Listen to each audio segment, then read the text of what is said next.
I'm Kathleen Volp. I'm at Lincoln Studios, and I'm an object maker.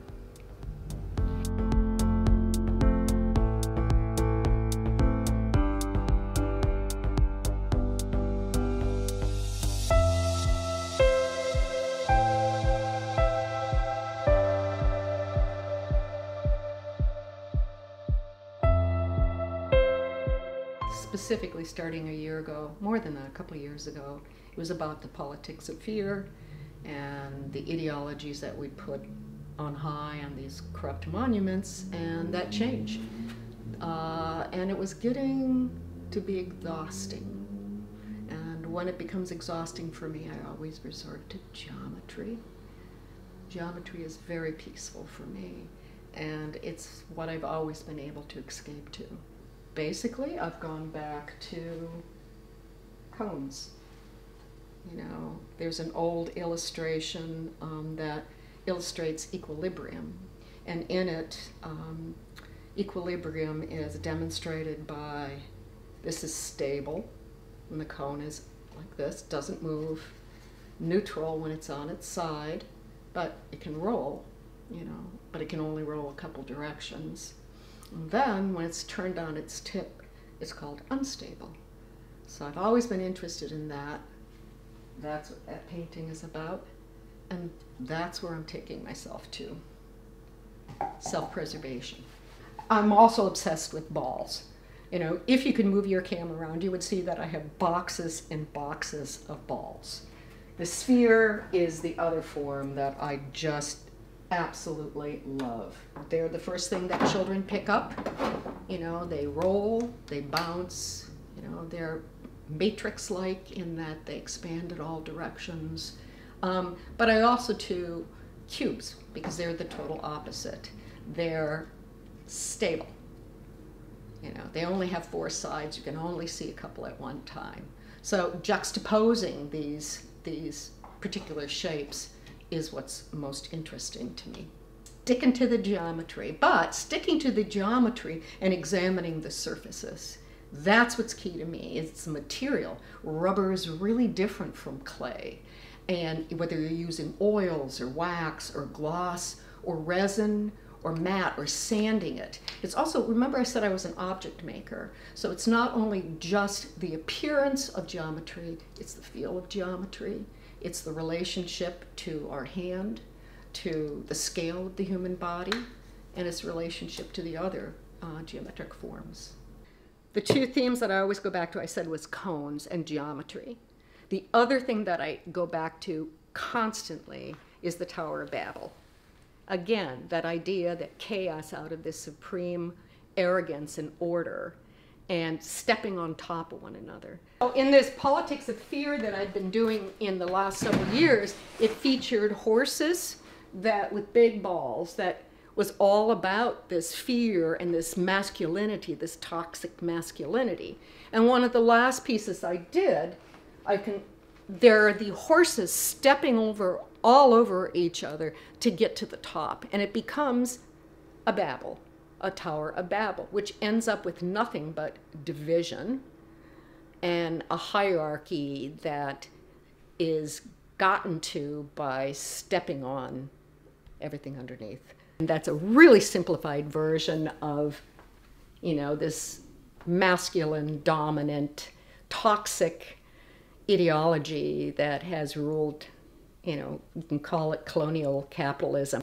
It all ties together. So I think that that's something that brings together actually kind of the end of that series and the beginning of all of this need for control and out of control, again, addressing that issue. If you look around the room, it's just stuff and stuff. You know, I haul around materials that I just love for the feel or the smell. And also, there is a lot of meaning. You know, I am an animist, you know.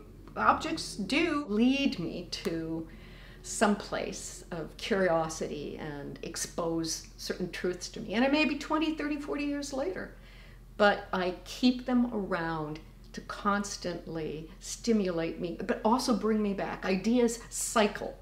You know, any artist will tell you that You know, you can find your idea from 40 years ago, and it's there in little tiny pieces in your work now. Objects that we hang on to, because they remind us. You can feel them, you can smell them, in some cases hear them, and they bring you back to that particular moment. That happens a lot with all the objects that, you know, I acquired or kept after both my parents died, my husband died. There are certain objects, they're silly, they would have no value to anybody else. But when I hold them and have them, they bring back those memories. So the same thing with objects that I collect for my art. There is something that they carry in them, the memory. Oh, yeah. And I have to be really, really careful about that because I'm very fond of 1950 rubber squeaky toys, because they're really interesting how they portray good little girls in dresses and bad boys. And there's a lot of these very angry boys. I mean, I did a lot in that series of these boys, you know, angry, and they all have diapers on with it slightly low, and you see their little cracks, so they're obviously baby, but they're Davy Crockett, and they're boxers, and they're all these little male babies in military outfit and stuff with these angry faces. And I did find through Open Studios last year that those particular objects that represent the 50s and the 60s, they don't have the same, younger generation doesn't have that same kind of response. And maybe it was seen as funny in the 50s. It was seen as funny and cute because we all knew that you were going to grow up into those roles. We wanted those boys to grow up to be soldiers and aggressive. And all the girls, I have rubber squeaky toys of these little babies again with diapers hanging down, and they're dressed up as adults. You know, they're doing female expectations of what they should be or turn into. And that's really early indoctrination. So I think that there's mixed messages a lot that are being given at any particular generation. So I do try to be very, very careful that what I do is open to enough meaning and open enough to a wide range of people that can come in and have a conversation with that object without getting too specific. This may be above a lot of people's head or not in their sphere of thinking, but there's an artist, Philip Guston, and he had a museum retrospective planned for this coming year to go to 4 different major museums. And it was a retrospective of his work, including a period of work that he did, which was about the KKK.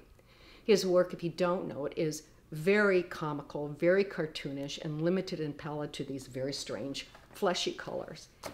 All 4 museums decided to postpone it for 4 years because they felt like the KKK imagery, even though it's really mocking the KKK. These hoods are smoking cigars, and he was meant to talk about the normalization of this racism, but the museums felt that the public would be traumatized by it. But of all times, this work in particular, it's not violent work. It's work that is accessible, and it's just so relevant right now. So I'm talking about cones that I had talked about, and these political statements.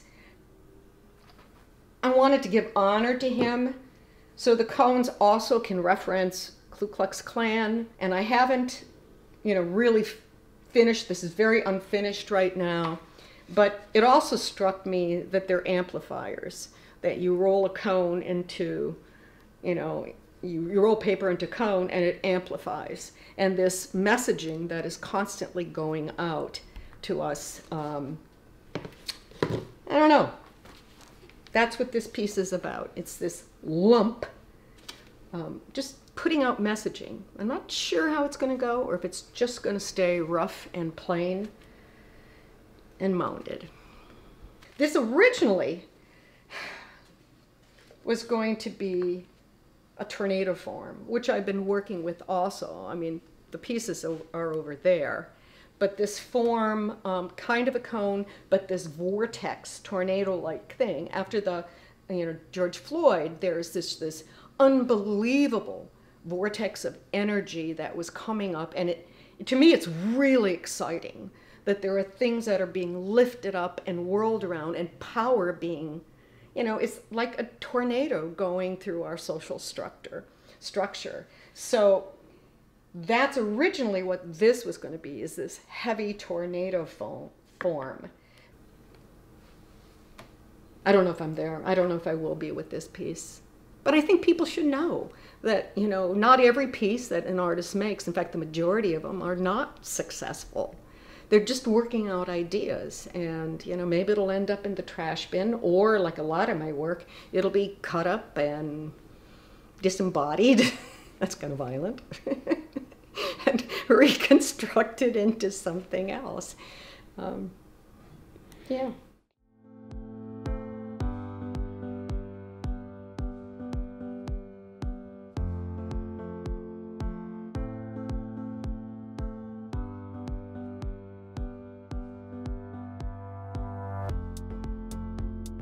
I'm not going to get political here, but 2020, where has it been? There is a mastermind at creating chaos. Well, it's exhausting. You can't stay at that point of unbalance and be able to sustain it. So yeah, that point between total chaos and total control is a very fine line. And personally, it's the same thing. There's nothing that I think most artists, and I mean that as musicians, dancers, puppeteers, it's that high. That's when you're in the zone, like an athlete, that feeling of dancing on the head of a needle, is like the most exquisite thing in the world. So somehow being able to find that state of stability and still joy and excitement, right on the edge, that's what I like about my work. That's what I really, really hope that people can pull away from looking at my work, whether it's political and social commentary, or whether it is geometry, that there is that sense of things are falling apart, or they're really being held together, as tight as they can so they don't fall apart.